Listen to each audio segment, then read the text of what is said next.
আপনার যদি Facebook account থাকে অনুগ্রহ করে, হ্যাঁ ভাষাটা এটাই দিলাম যে অনুগ্রহ করে, আমার কোনো লাভ নেই, আপনার অ্যাকাউন্ট আপনার লাভ, তবু আমি কেন বলছি, কারণ আমি চাই আপনার অ্যাকাউন্ট আর কখনোই নষ্ট না হোক, কোনো রকমের সমস্যা না আসুক, এবং এই সমস্যার জন্য হাজারো মানুষ হাজারো রকম সার্চ করে বেড়ায়। তো চলুন প্র্যাকটিক্যালি দেখে নিই, এবং আপনার যদি ফেসবুক অ্যাকাউন্ট থাকে এই সেটিংগুলো অবশ্যই আজকে ডেটে করে রাখুন, যাতে আগামী 100 বছরেও আপনার অ্যাকাউন্টের কোনো প্রবলেম না আসে। চলুন শুরু করি। আপনি কি করবেন, ফেসবুক ওপেন করে নেবেন। ওপেন করার পর এখানে যে 3 লাইন রয়েছে বা আপনার প্রোফাইল রয়েছে, এখানে ক্লিক করে দেবেন। ক্লিক করার পর উপরে দেখুন এই সেটিং অপশান রয়েছে, নিচেও আছে, কিন্তু ডাইরেক্ট উপরে এখানেই করে নিন, কোনো অসুবিধা নেই, একই রকমভাবে একই জায়গায় যাবে।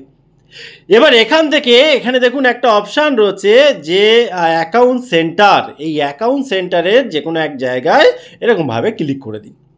ক্লিক করলে এখানে নিচের দিকে এসে এখানে এই অপশানগুলো আপনার 100% করে নেওয়া দরকার। এখানে দেখুন পার্সোনাল ডিটেলস রয়েছে, এই পার্সোনাল ডিটেলসের এখানে যখন আপনি ক্লিক করবেন, এখানে বেশ কয়েকটা অপশান রয়েছে, যেখানে আপনার কন্ট্যাক্ট ইনফো থাকে, আপনার ডেট অফ বার্থ থাকে, আইডেন্টিটি কনফার্মেশন থাকে, অ্যাকাউন্ট ওনারশিপ থাকে, নিচেরটা ছেড়ে দিন।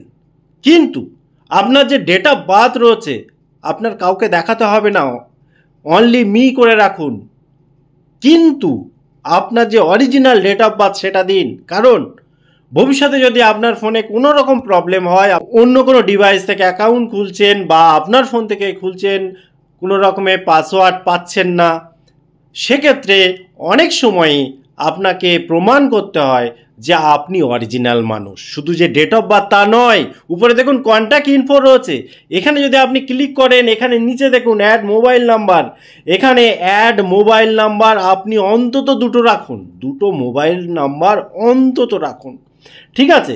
এখানে দেখুন নিচে আরেকটা রয়েছে যে মোবাইল নাম্বারের সাথে সাথে এখানে অ্যাড ইমেল অ্যাড্রেস, অন্তত দুটো ইমেল অ্যাড্রেস যুক্ত করে দিন।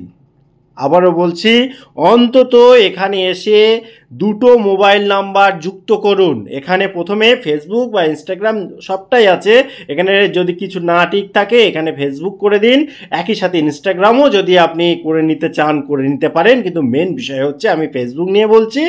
আপনি কি করবেন, এখানে এই টিকটা দেবেন, উপরে আপনার যে দেশ হোক না কেন উপরে তার কোড চলে আসবে, এবং এন্টার মোবাইল নাম্বার, আপনি আপনার মোবাইল নাম্বারটা এখানে বসাবেন। বসানোর পরে আপনি যখন নেক্সটে ক্লিক করবেন, ওই মোবাইল নাম্বারে একটা ওটিপি যাবে, ওটিপিটা এখানে দিয়ে আপনি অ্যাড করে নিন, কারণ ভবিষ্যতে কোনো রকম জটিলতা আসলে, কোনো রকম সমস্যা তৈরি হলে ওখানেই যাবে কোডটা। অনেক সময় ফোন নাম্বারে সমস্যা হয়, সেক্ষেত্রে ইমেল, এখানে দেখুন আমি কতগুলো করে রেখেছি, 4-5টা ইমেল দিয়ে রেখেছি, দুটো করে ফোন নাম্বার দিয়ে রেখেছি। কেন?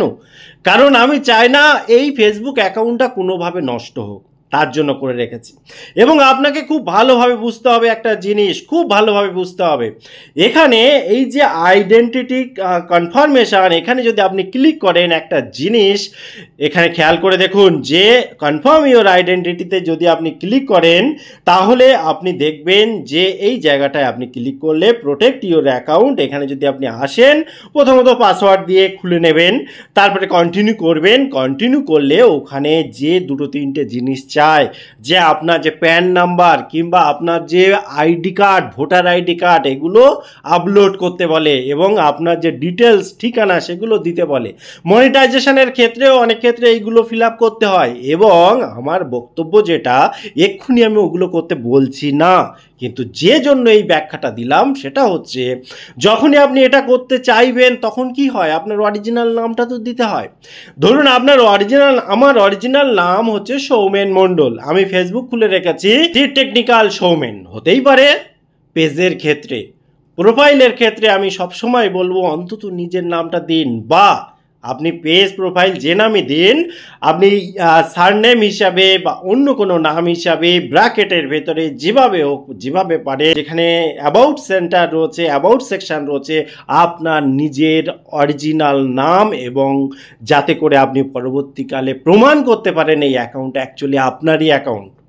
যদি কখনো আপনি ধরুন আজকে হয়তো আপনার প্রবলেমটা হচ্ছে না, এখান থেকে 10 বছর পরে, 15 বছর পরে, যতদিন ফেসবুক থাকবে, যদি আপনার অ্যাকাউন্ট থাকে এবং আপনি ততদিনে ভেবে দেখুন, আমরা আগের অ্যাকাউন্টগুলো যেগুলো বর্তমানে আমাদের রিকভারি করতে অসুবিধা হচ্ছে, আমাদের অনেক মানুষের সাথে যোগাযোগ হয়েছিল, ফ্রেন্ড সার্কেল বেড়ে গিয়েছিল, আমাদের কত কি একটা ফেসবুক অ্যাকাউন্ট মানে একটা স্মৃতি, একটা অধ্যায় আমাদের জীবনের একটা পার্ট, সেটা যদি কোনো কারণে নষ্ট হয়ে যায়, সেটা রিকভারি করার জন্য আমাদের কতটা কষ্ট হয়, সেটা যাদের এই অ্যাকাউন্ট নষ্ট হয়েছে বা যারা অ্যাকাউন্টটা রিকভারি করতে পাচ্ছেন না, তাদের সাথে একবার কথা বললে আপনি বুঝতে পারবেন। কাজেই আমি যে টাইটেলটা দিয়েছিলাম, দাঁত থাকতে দাঁতের মর্ম বুঝুন।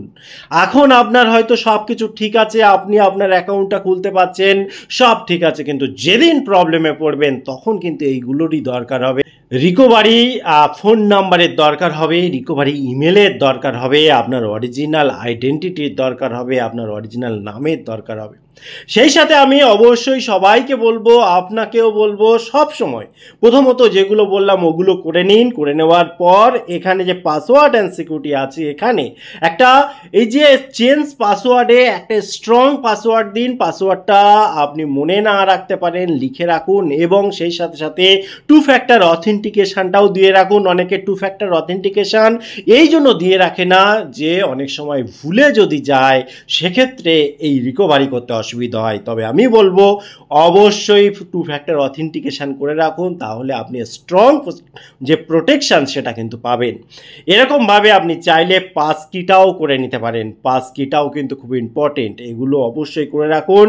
এবং যেগুলো এই যে সিকিউরিটি চেক আপ, অর্থাৎ সিকিউরিটি সব কিছু ঠিকঠাক আছে কি না আপনার অবশ্যই জানা দরকার। এবং ফেসবুক যখনই আপনি ইউজ করবেন, দেখুন সবসময় মনে রাখবেন যে বর্তমানে ফেসবুকের কিন্তু অনেক কিছু পরিবর্তন আসছে। পরিবর্তন মিন্স আপনি খেয়াল করে দেখবেন সময়ে সময়ে অনেক কিছু রুলস অ্যান্ড রেগুলেশন আনছে, অনেক কিছু টার্ম অ্যান্ড কন্ডিশন আনছে। টার্মস অ্যান্ড কন্ডিশন কেন আনে? কারণ সময়ের সাথে সাথে যে চেঞ্জেসগুলো আসে, যে পলিটিক্যাল হতে পারে বা সামাজিক হতে পারে, যে আপনার দেশের সিচুয়েশান হতে পারে, সে তার উপরে বেস করে বিভিন্ন রকম ক্রাইটেরিয়া যুক্ত হয়। এবং আপনি যখন ফেসবুকটা চালাচ্ছেন, যদি কোনো পোস্ট করছেন, যদি কোনো রিলস বানাচ্ছেন, যদি কোনো ছবি দিচ্ছেন, যদি কোনো ভিডিও বানাচ্ছেন, এগুলো একটু মাথায় রাখবেন। কাউকে কোনো একটা পোস্ট শেয়ার করতে গেলেও আপনি এটা মাথায় রাখবেন যে আপনি কোন পোস্ট শেয়ার করছেন, কোন ভিডিও শেয়ার করছেন।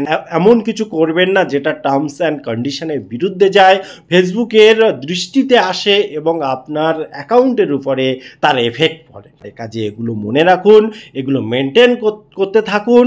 আমি মনে করি এইগুলো যদি আপনি করে রাখেন, তাহলে আপনার অ্যাকাউন্ট কোনো দিনই নষ্ট হবে না।